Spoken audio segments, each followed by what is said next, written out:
किया था और डेफिनेशन क्लास को कवर करके उसके बाद हमने जो है वो डिस्कस किया था कि उसके इसेंशियल्स क्या होते हैं ट्रस्ट के। और ये बात भी हमने डिस्कस की थी कि प्रियम्बल के ये प्राइवेट जो ट्रस्ट होते हैं, इससे कानून ये जो एक्ट है वो एक्ट में 1882 में हम लोग प्राइवेट ट्रस्ट के हवाले से जो है जो चीज़ें डिस्कस कर रहे हैं, चैप्टर्स को डील करते हैं। और इसेंशियल ऑफ ट्रस्ट में हम लोगों ने 5 इम्पोर्टेंट जो एस्पेक्ट्स थे उसके देखे थे, जिसमें जो रिपोज कर रहा है, जो कॉन्फिडेंस जिसको है, ट्रस्ट क्रिएट कर रहा है, क्रिएटर जिसको हमने कहा था यहाँ, सेटलर कहा था यहाँ, ऑथर कहा था, डोनर कहा था वो, और उसके बाद ट्रस्टी सेकंड जो थीम थी वो हमने ट्रस्टी को डिस्कस किया था, और जो जिसके लिए ट्रस्ट जो है क्रिएट हो रहा है, बेनिफिशियरी डिस्कस किया था। उसके बाद सब्जेक्ट मैटर क्या है, मूवेबल होगा या इमूवेबल होगा, तो उसके हवाले से हमने डिस्कशन की थी। और लास्ट नॉट द लीस्ट हमने इंस्ट्रूमेंट नॉन टेस्टामेंटरी इंस्ट्रूमेंट के हवाले से हमने कुछ चीजें डिस्कस की थी। सो आज जो हम लोग जो डिस्कस करेंगे वो जो नेक्स्ट चैप्टर है वो हम लोग डिस्कस करेंगे, जो चैप्टर 2 है, जो रिलेट्स करता है क्रिएशन ऑफ द ट्रस्ट के हवाले से। सो क्रिएशन, जो ट्रस्ट की जो क्रिएशन होती है उसकी जो बेसिक, जो इस चैप्टर की जो बेसिक थी वो हमने पहले डिस्कस की थी कि ट्रस्ट के इसेंशियल्स क्या हैं। तो जब हम ट्रस्ट के इसेंशियल डिस्कस कर रहे थे तो वहां पे हम लोगों ने इसे समझे कि क्रिएशन का जो बेस है वो हमने समझ लिया था। आज हम लोग जो है वो उसको बड़े थोड़ा इसेंशियल से आगे चल के क्रिएशन में कुछ दूसरी जो कॉन्सेप्ट है, दूसरे जो कॉन्सेप्ट हैं, मसलन के ट्रस्ट जो है वो अनलॉफुल ना होना चाहिए, लॉफुल पर्पस के लिए हो। ट्रस्ट का पर्पस क्या है, या जो है वो ट्रस्ट कौन क्रिएट कर सकता है, बेनिफिशियरी कौन हो सकता है।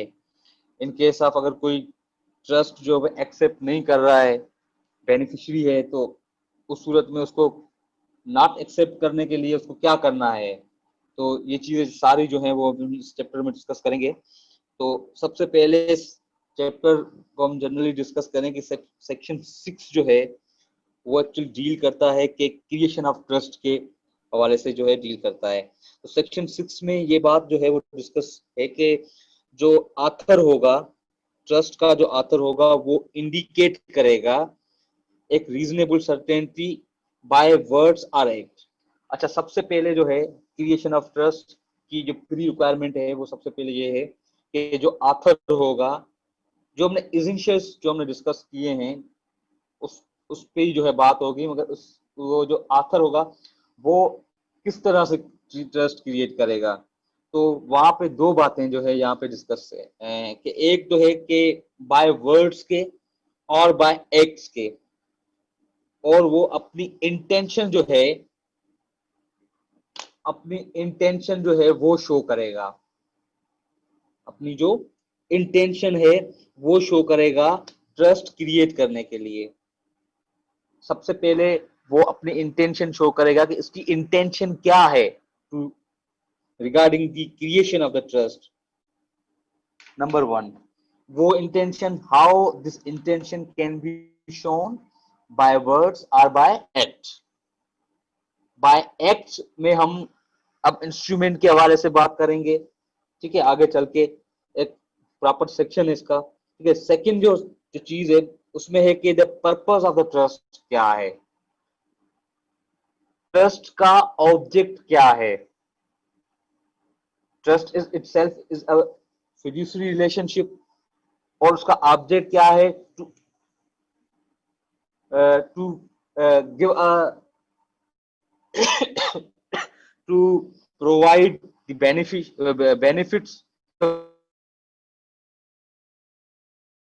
फुल है। तो वो स्पेसिफिकेशन जो है वो नेसेसरी है। जिसपे सेक्शन 4 जो है वो इस चीज पे जो है वाजे कर रहा है कि ट्रस्ट का ऑब्जेक्ट क्या होगा, क्या होना चाहिए। ट्रस्ट का ऑब्जेक्ट भी लॉफुल होना चाहिए, जो हम बाद में इसको डिस्कस करेंगे। पहले हम क्रिएशन की सेक्शन 6 को डिस्कस करके आगे चलेंगे जब, तो उसके बाद हम लॉफुल ऑब्जेक्ट को डिस्कस करेंगे। सबसे पहले ट्रस्ट क्रिएट करने के लिए जो ऑथर है उसकी इंटेंशन शो होनी चाहिए बाय वर्ड्स और एक्ट। नंबर 2 में जो बात लिखी हुई है वो बात जो है वो है कि पर्पस क्या है ट्रस्ट का। और थर्ड में बेनिफिशियरी जो है उससे रिलेटेड जो है वो हो। और फोर्थ में प्रॉपर्टी, ट्रस्ट की जो प्रॉपर्टी हो वो वेल डिक्लेयर्ड होनी चाहिए। ठीक है, वो बाय विल है या वो रजिस्टर्ड इंस्ट्रूमेंट,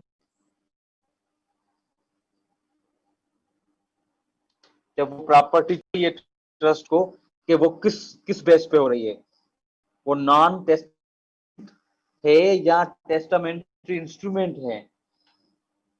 जब जो ट्रांसफर हो रही है वो मींस थ्रू विल के है या रजिस्टर्ड इंस्ट्रूमेंट के थ्रू है। तो ये जब ट्रस्ट को क्रिएट किया जा रहा है, जब एसेंशियल पढ़ने के बाद ये 4 to 5 things are very necessary to understand as explained under section 6: the intention of the parties, the purpose of the trust,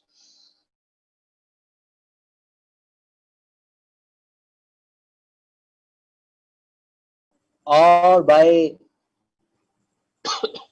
by the testamentary instrument।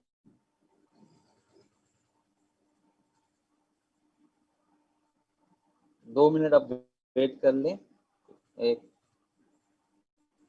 Call आ रही है, मैं अटेंड कर लूं।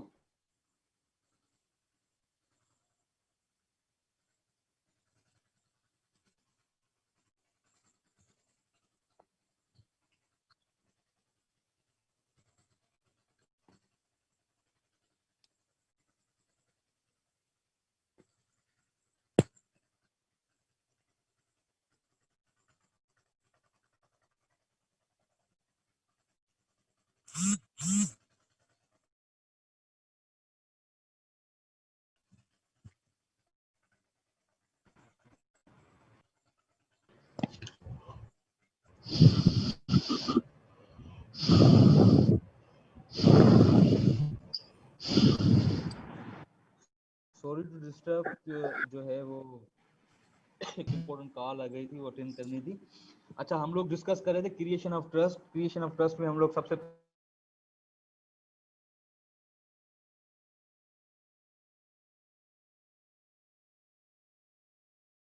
उसकी इंटेंशन जो है वो क्लियर होनी चाहिए। उस इंटेंशन जो है वो कैसे क्लियर होगी, बाय वर्ड्स होगी। रोल नंबर कांदपुर को सवाल है, रोल नंबर 3 प्रॉब्लम है। सो हमने ये डिस्कस किया कि इंटेंशन जो जी है वो सर। वाजे होगी। सवाल है गुड्डू मुझे को ना सर। क्वेश्चन। अच्छा, आवाज अच्छे पे तो माइक थोड़ा जो ना म्यूट सर कर मुझे दो। माइक तो ऑफ ही है। सर्वर ही अलग के ज्वाइन किया मुझे नालेदा ने किक कयोस। अच्छा,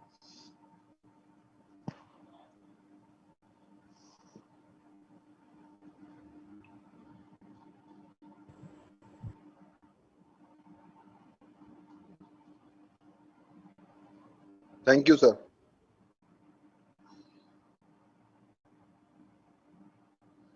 अच्छा, तो हम लोग ये डिस्कस कर रहे थे intention of the parties of the author.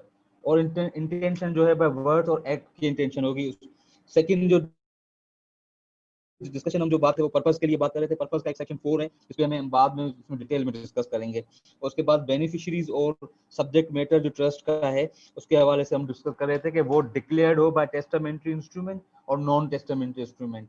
Bye will के डिक्लेयर्ड है तो एक उसका अलग कॉन्सेप्ट, जो विल का प्रोसीजर जो दिया हुआ है सक्सेशन एक्ट 1925 में जो दिया हुआ है प्रोसीजर, वो अडॉप्ट होगा। अगर नॉन टेस्टामेंट्री इंस्ट्रूमेंट है थ्रू, ऐसे समझे कि कोई रजिस्टर्ड इंस्ट्रूमेंट है, तो उसका जो रजिस्ट्रेशन का प्रोसेस है या जो भी प्रोसीजर है वो एज पर रजिस्ट्रेशन एक्ट जो है 1908 उसके तहत होगा। तो ये क्रिएशन ऑफ ट्रस्ट की मेन चीजें थी। उसके बाद हम आ जाते हैं इसके ऑब्जेक्ट पे।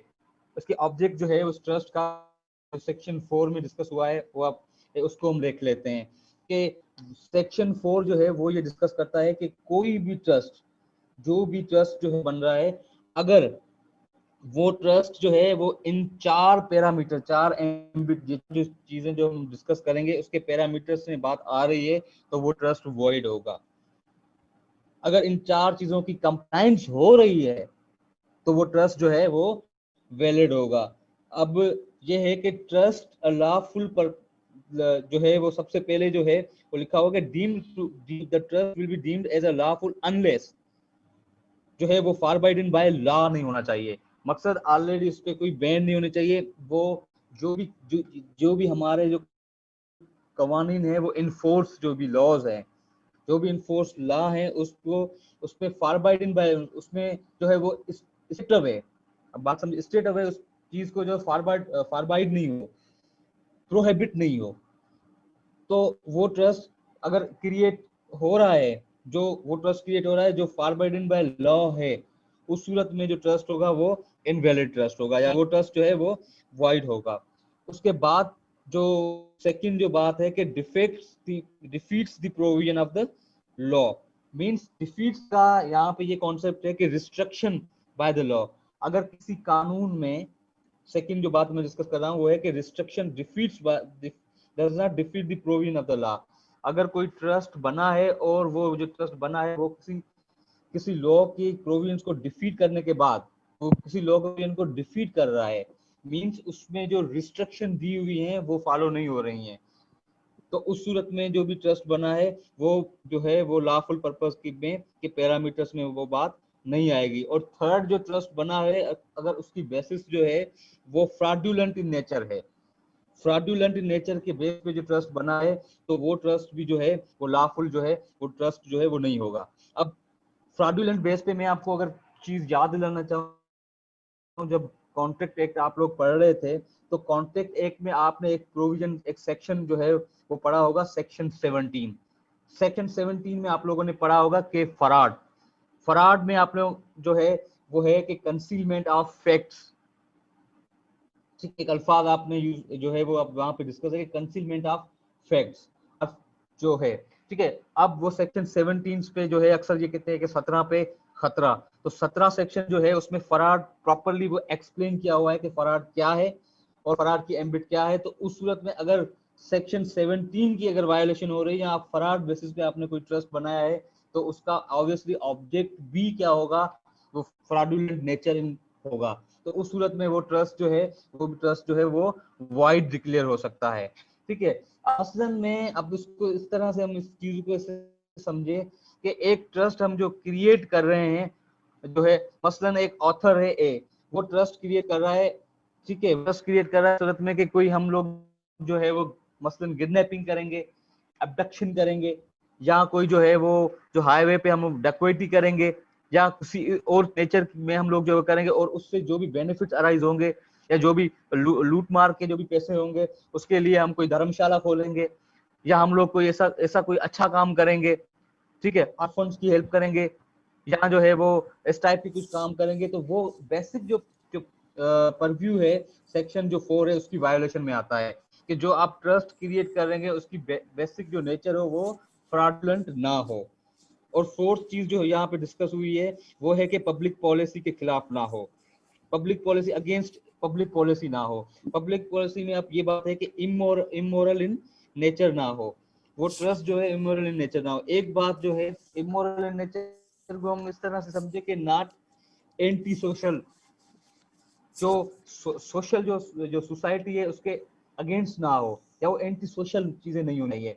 ठीक है, तो ये 4 पैरामीटर्स जो हैं। और fifth last not the least के इंजरी टू अदर और प्रॉपर्टी ना हो, जिसमें इंजरी का मतलब ये नहीं है कि कोई चोट या इस तरह की, वो इंजरी का मतलब ये होता है कि इस सेंस में कि इन्फ्रिंजमेंट ऑफ राइट्स ना हो, किसी और की प्रॉपर्टी जो है, वेदर वो प्रॉपर्टी मूवेबल हो या वो वेदर वो प्रॉपर्टी इमूवेबल हो, इस सूरत में उसकी प्रॉपर्टी को मसलन को डिस्पोजेस्ड, फोर्सफुली डिस्पोजेस्ड कर दिया आपने, और उसमें आपने प्रॉपर्टी में आपने ट्रस्ट क्रिएट कर दिया, उससे बेनिफिट्स जो आ रहे हैं उस वो बेनिफिट आप यूटिलाइज कर रहे हैं for good purpose, for welfare के लिए।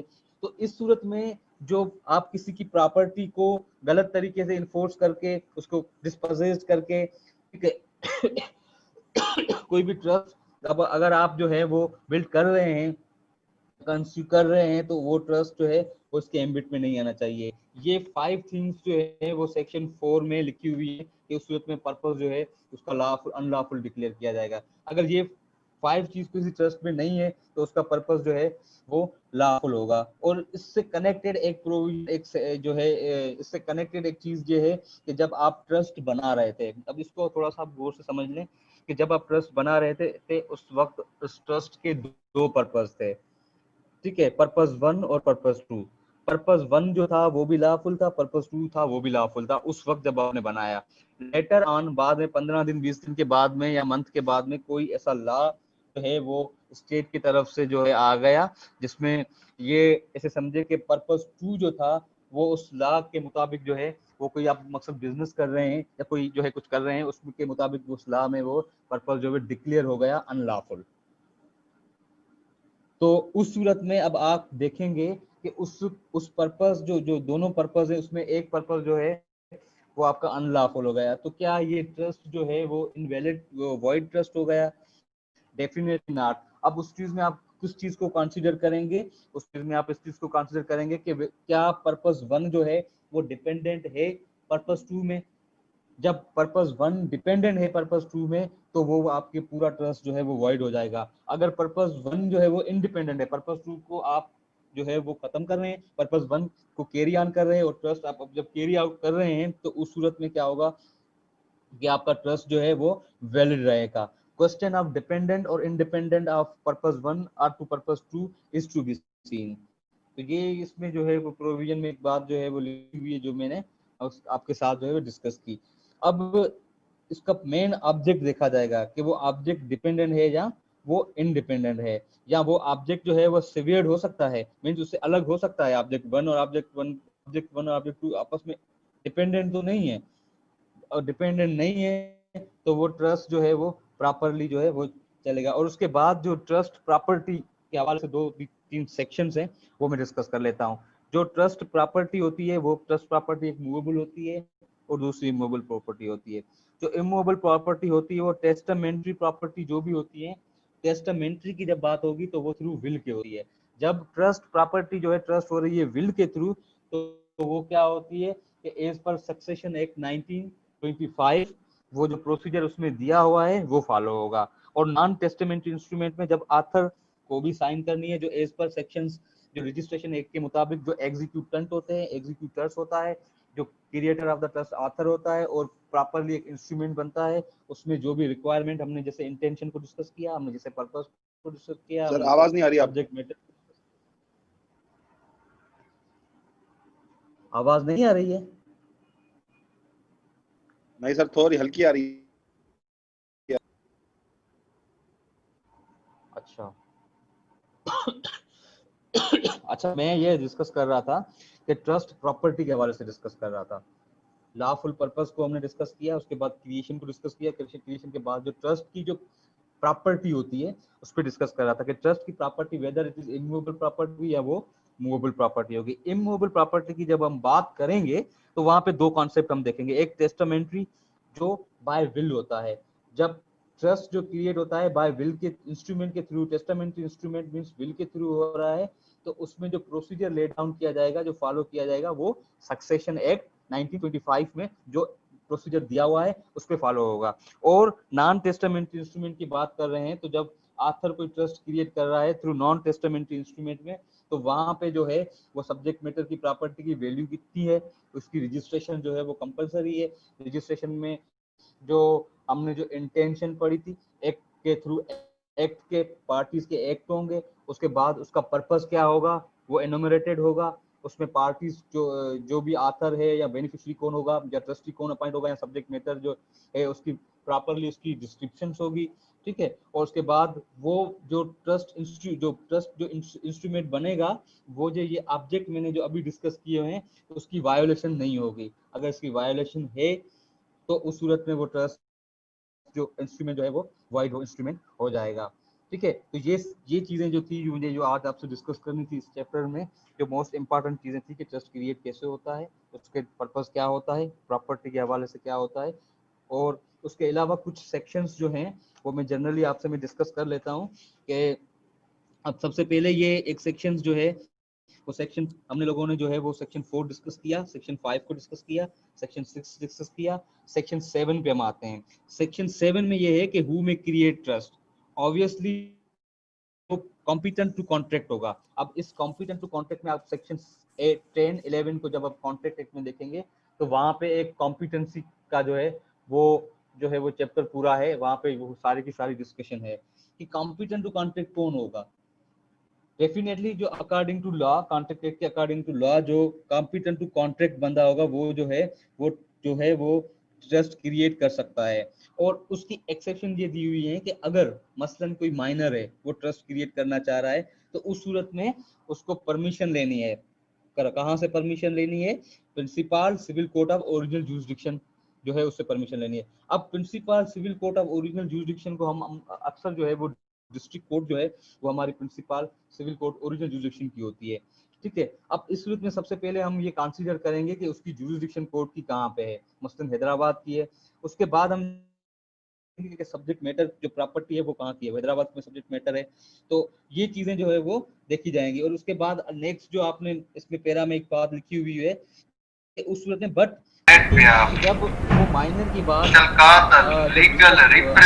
अंडर कंसिडरेशन होगी तो वहां पे एक सरकमस्टांसेस क्या है, ठीक है। उसके बाद ट्रस्ट क्रिएट करने की जो एप्लीकेबिलिटी क्या है उसकी, और circumstances, अब जो वर्ड यूज हुआ है कि but subject in such case to the law for the time being enforced is to the circumstances and extent to and to which the author of the trust may dispose of is to the property This is the trust episode of property। Sway अब is यहाँ brought पे to you ये by दो चीजें बहुत Salesforce. Important है कि उस सूरत में जब माइनर की बात हो रही है तो वहां पे circumstances जो भी हैं, फैक्चुअल पोजीशन जो भी है वहां पे वो उसको अंडर कंसीडरेशन होगी। और सेकंड जो उसकी एप्लीकेबिलिटी होगी उस प्रॉपर्टी के हवाले से उसकी एप्लीकेबिलिटी होगी, जहाँ जो ट्रस्ट डीड बनेगी on the behalf of the minor जो होगी कि वो प्रॉपर्टी को डिस्पोज ऑफ रिगार्डिंग प्रॉपर्टी के डिस्पोज ऑफ के लिए जो उसकी एप्लीकेबिलिटी होगी उस चीजों को दोनों को अंडर कंसीडरेशन होगी। और सेक्शन 8 में आप देखेंगे कि सब्जेक्ट ऑफ द ट्रस्ट बात हो रही है। सब्जेक्ट ऑफ द ट्रस्ट में एक बात आप सुन लें या समझ लें कि जो भी प्रॉपर्टी जो मूवेबल प्रॉपर्टी में ऑनरशिप जो होती है वो ट्रांसफर होती है और इमूवेबल में पोजीशन एज ओनरशिप ट्रांसफर होती है। ये बेसिक प्रिंसिपल है मूवेबल प्रॉपर्टी का। मूवेबल प्रॉपर्टी में बात क्वेश्चन ऑफ पोजीशन की ट्रांसफर का नहीं होता है, क्वेश्चन ऑफ ओनरशिप ट्रांसफर है मूवेबल प्रॉपर्टी में, और इमूवेबल प्रॉपर्टी में ownership as well as possession की ट्रांसफर का होता है। ठीक है। तो सब्जेक्ट मैटर ऑफ ट्रस्ट में ये है कि the subject matter of trust जो होगा वो must be transferable to the beneficiary होना चाहिए। जिसके बन रहा है जो जिसके लिए बन रहा है उसको उसकी ट्रांसफर होनी चाहिए। ठीक है। उसके बाद ये है कि एक पॉइंट है कि it must not be merrily beneficial interest under a substituting trust. बना हुआ है उसमें सिर्फ एक कोई इंटरेस्ट ट्रांसफर नहीं होना चाहिए, एक सिर्फ इंटरेस्ट की बेनिफिशियल की कोई इंटरेस्ट की बात नहीं होनी चाहिए। वो चीज जो है वो प्रॉपर्टी जो है ट्रांसफरेबल होनी चाहिए। ठीक है। उसके बाद वही बात जो है सेक्शन 9 में है कि हु में भी बेनिफिशियरी कौन होगा। ऑब्वियसली बेनिफिशियरी हर एक वो बंदा होगा जो कैपेबल ऑफ होल्डिंग प्रॉपर्टी होगा, में भी बेनिफिशियरी हो सकता है। और उसके बाद जो है वो कुछ डिस्क्लेमर के हवाले से है कि जब कोई भी ट्रस्टी है, ठीक है, या कोई भी बेनिफिशियरी है वो डिस्क्लेम कैसे कर सकता है। डिस्क्लेम करने का मतलब है सिंपल जो कॉन्सेप्ट इसमें सेक्शन जो है वो आपने जो है सेक्शन 10 में जो बात हुई है और सेक्शन जो है सेक्शन जो है 10 में या सेक्शन जो 9 के सब क्लास 2 में जो डिस्कशन हो रही है कि डिस्क्लेमर का मतलब ये होता है कि बीइंग एन आप बेनिफिशियरी हैं, एक ट्रस्ट क्रिएट किया गया जिसमें आपको बेनिफिशियरी बनाया गया, मगर आप वो बेनिफिशियरी को एक्सेप्ट नहीं करना चाह रहे। तो वो एक्सेप्ट जब नहीं करना चाह रहे तो इसके लिए आपको स्पेसिफिकली क्या करना पड़ेगा, एक्सप्रेसली आपको जो है वो उसकी डिनाई करनी पड़ेगी। इस तरह से नहीं है कि 1 साल गुजर गया, 2 साल गुजर गए या 3 साल गुजर गए आप खामोशी रहे। ठीक है। आप वो उस चीज को जो है वो उस चीज पे साइलेंट रहे तो वो आपको बेनिफिशियरी आप कंसिडर किए जाएंगे। और अब जब आप बेनिफिशियरी आप अपने आप को कंसिडर नहीं करना चाह रहे हैं उसको डिस्क्लेम कर रहे हैं, डिस्क्लेम करने की सूरत में आप ये सेक्शंस ये कहते हैं कि आपको एक नोटिस देना होगा। नोटिस जो होगा वो मैंडेटरी होगा, आपको नोटिस देना होगा उस सूरत में कि एक अंडरस्टैंड हो, एक जो बात जो है वो एक्सप्रेसली जो है वो क्लियर हो जाए कि जो जिस इंस्टीट्यूट में जिस इंस्ट्रूमेंट में आपको बेनिफिशियरी बनाया गया है तो वहां पे आप बेनिफिशियरी नहीं आप डिस्क्लेम कर रहे हैं तो वो जो है उसका आपने नोटिस दे दिया है और एक्सप्रेसली इस बात पे आपने जो है वो अंडर जो है नॉलेज में बात जो है वो ऑथर की नॉलेज में बात जो है वो आ गई है कि आप जो है वो ना इंटरेस्टेड हैं to become as a beneficiary. और इसी हवाले से ये जो जो जो चैप्टर्स था उसमें जो मोस्ट इंपॉर्टेंट चीजें थी वो हमने जो है डिस्कस की। क्विकली मैं अगर रिव्यू कर लूँ कि सबसे पहले हमने एसेंशियल्स जो डिस्कस किए थे वो 5 एसेंशियल डिस्कस किए थे। 5 एसेंशियल में हमने सबसे पहले जो डिस्कस किया था कि ऑथर क्या होता है, ठीक है, जो क्रिएटर होता है या सेटलर होता है या डोनर होता है, ठीक है। उसके बाद हम लोगों ने ये डिस्कस किया था कि ट्रस्टीज के हवाले से डिस्कस किया था, ट्रस्टीज के हवाले से उनके बाद जो है हमने बेनिफिशियरी डिस्कस किया था, सब्जेक्ट मैटर, फोर्थ में प्रॉपर्टी मूवेबल हो या इमूवेबल प्रॉपर्टी हो, लास्ट नॉट द लीस्ट हमने इंस्ट्रूमेंट के हवाले से डिस्कस किया था। उसके बाद हमने सेक्शन जो है वो सेक्शन वाइज जो हमने कुछ चीज़ें डिस्कस की कि जो आथर जो है जो जो आथर जो है वो जब जो ट्रस्ट क्रिएट कर रहा है तो उसकी इंटेंशन क्लियर होनी चाहिए। इंटेंशन क्लियर होने का मतलब ये है कि वो थ्रू वर्ड्स के या थ्रू एक्ट के क्लियर होनी चाहिए और जो आप इंस्ट्रूमेंट बना रहे हैं उसमें पर्पस जो है वो ऑब्जेक्ट जो है वो क्लियर होना चाहिए। ऑब्जेक्ट के बाद जो है वो हमने डिस्कस किया कि सब्जेक्ट मैटर जो है मूवेबल या इमूवेबल उसकी प्रॉपर्टी डिस्क्रिप्शन होनी चाहिए, ठीक है। उसके बाद वो पब्लिक प्रॉपर्टी के अगेंस्ट, पब्लिक पॉलिसी के अगेंस्ट ट्रस्ट ना हो, एंटी सोशल नहीं होनी चाहिए, वो इमोरल टू सोसाइटी, इमोरल जो है वो नहीं होनी चाहिए। और फिफ्थ में हम लोगों ने ये डिस्कस किया कि इंजरी टू अदर प्रॉपर्टी या पर्सन के किसी को आप फोर्सली डिस्पोजेस करके उस प्रॉपर्टी को ट्रस्ट में आप नहीं ले आ सकते। उसके बाद हमने सेक्शन 4 पे हम चले गए कि अनलॉफुल पर्पस या लॉफुल पर्पस जो है, लॉफुल ट्रस्ट बनाने के लिए कौन सी चीजें जो है उसके पैरामीटर्स में ट्रस्ट जो है आपका नहीं होना चाहिए। उस चीजों में हमने 5 चीजें जो है वो हमने उसको ब्रीफली जो है पर्पस डिस्कस कि पर्पस जो है वो वाजे होना चाहिए, क्लियर होना चाहिए और फॉरबिडन बाय लॉ नहीं होना चाहिए। कोई प्रोविजन जो जो जो प्रोविजंस हैं जिसको डिफीट करने के बाद आप कोई ट्रस्ट नहीं बना रहे हैं या वो फ्रॉडुलेंट इन नेचर नहीं होना चाहिए। ये चीजें हमने डिस्कस की। उसके बाद डिस्क्लेमर का कॉन्सेप्ट हमने डिस्कस किया कि जब भी बेनिफिशियरी हो या वो ट्रस्टी हो उस सूरत में जब वो जो है वो एक्सेप्ट नहीं कर रहा है तो वो बाय वर्ड्स जो है या थ्रू नोटिस के वो किसकी नॉलेज में लेके आएगा बात, वो ऑथर की नॉलेज में बात लेके आएगा। उसके बाद हमने एक कॉन्सेप्ट डिस्कस किया कि अगर कोई ट्रस्ट क्रिएट हुआ है उसके 2 पर्पस हैं।